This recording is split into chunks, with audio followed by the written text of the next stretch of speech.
Hi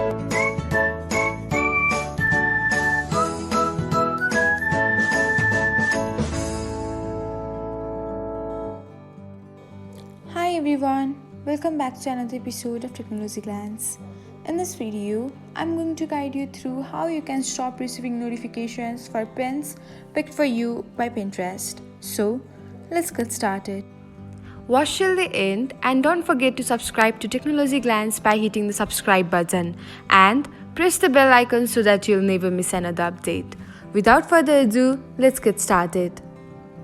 First of all, open the Pinterest app on your device. Now, tap on your profile icon. Then, tap on three dots icon. Next, select settings. Then, tap on notifications. Open by email. Now, you can see pins picked for you option. Unselect the icon. And that's it.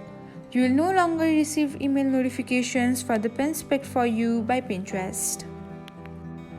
Thanks for watching. If you found this guide helpful, we will love it if you hit the thumbs up button below. We upload great new tech tutorials like this one every day. So, don't forget to subscribe to our channel and hit the bell icon to get an update as soon as we post a video.